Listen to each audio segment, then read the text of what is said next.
मंडळी, काल संपूर्ण महाराष्ट्रात छत्रपती शिवाजी महाराजांची 395वी जयंती मोठ्या उत्साहात साजरी केली जात होती। शिवरायांचा जयघोष, मर्दानी ढोल ताशाचा गजर, भगव्या झेंड्याने नटलेले रस्ते आणि शिवप्रेमींचा उत्साह अशा भारलेल्या वातावरणात एक धक्कादायक घटना घडली आहे।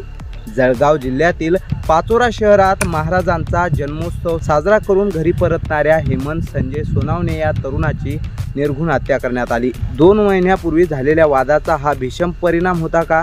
मध्यरात्री झालेल्या हत्येचा कट कुणी रचला?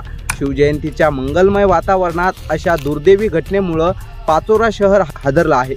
आजच्या या व्हिडिओमध्ये आपण जाणून घेऊयात हेमंतच्या हत्येच्या मागील सत्यकथा, पोलिसांचा तपास आणि या घटनेनं पेटलेलं वातावरण।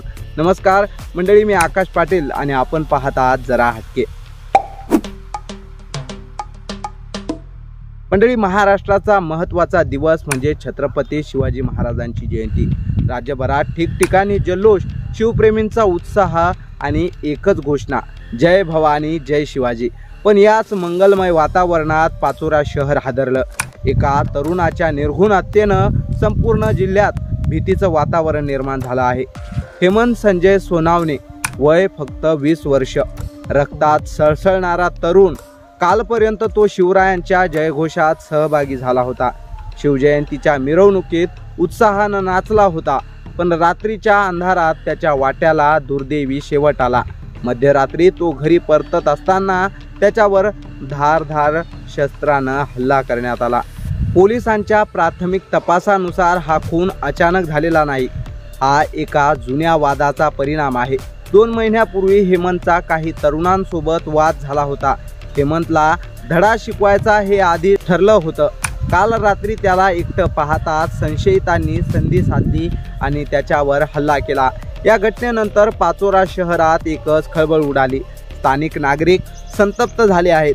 हेमंतच्या हत्येनं त्याच्या कुटुंबावर दुःखाचा डोंगर कोसळला आहे। पोलिसांनी तातडीने तपास सुरू करून एका संशयिताला ताब्यात घेतला आहे। पण अजूनही या कटात इतर कोणी सहभागी होतं का याचा शोध सुरू आहे। शिवजयंती म्हणजे शौर्य, एकता आणि प्रेरणेचा दिवस। पण हाच दिवस एखाद्या तरुणाच्या रक्ताने माखावा हे कोणत्या समाजाला मान्य होईल?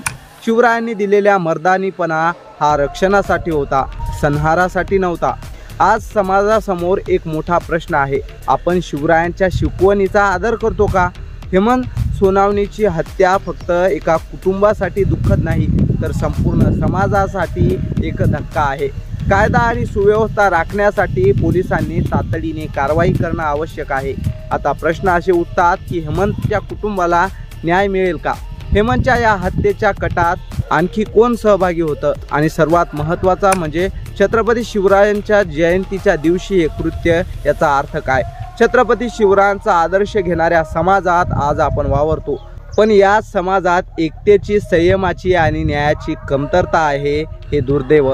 आपण सर्वांनी एकत्र येऊन हेमंतच्या कुटुंबाला न्याय मिळवून द्यायला हवा। जय भवानी जय शिवाजी।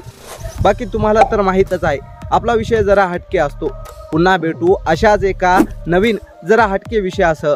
तुमचं मत नक्की कमेंट करा, सबस्क्राईब आणि शेअर करायला विसरू नका। धन्यवाद।